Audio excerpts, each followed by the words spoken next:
The circus has been represented as a happy place with nothing going wrong throughout all of history. However, everything has a dark side. This is the story of the Hagenbeck Wallace circus train wreck. The Hagenbeck Wallace circus used old wooden cars that were lit with oil lamps.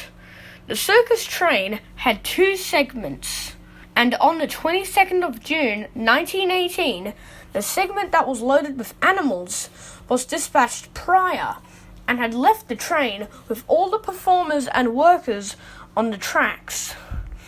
The cars were being moved to a spot near Gary, Indiana, so that a mechanical problem could be addressed, and some of the wagons had been left on the main line. In the early morning, Michigan Central engineer Alonzo Sargent was at the throttle of a Michigan Central, then a subsidiary of the New York Central Railroad, troop train pulled by Michigan Central/New York Central class KATR 462 Pacific, number 8485, with 20 empty Pullman cars. He was aware that his train was closely following a slower circus train. Sargent, an experienced driver, had slept little, if at all, in the preceding 24 hours. The effects of a lack of rest, several heavy meals, some kidney pills, and the gentle rolling of his locomotive are thought to have caused him to fall asleep at the controls.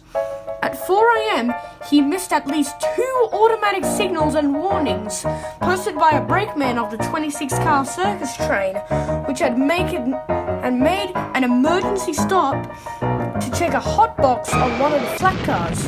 The second train plowed into the caboose, and 4 rear wooden sleeping cars of the circus train at a rail crossing known as Ivanhoe Interlocking at a speed of 35 miles an hour. That's 56 kilometers an hour. Upon impact, the circus train's lamps ignited the wooden cars and quickly spread. 86 people died and 127 were injured.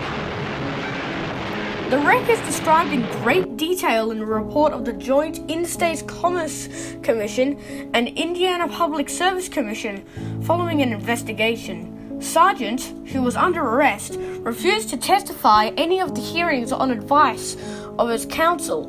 The ICC report concluded this accident was caused by engine man Sargent being asleep, and from this cause, failing to observe the stop indication of automatic signal 2581 and the warnings of the flagman of the circus train, and to be governed by them. The report was also critical of the older wooden cars, whose oil lamps may have ignited the fire immediately after the collision.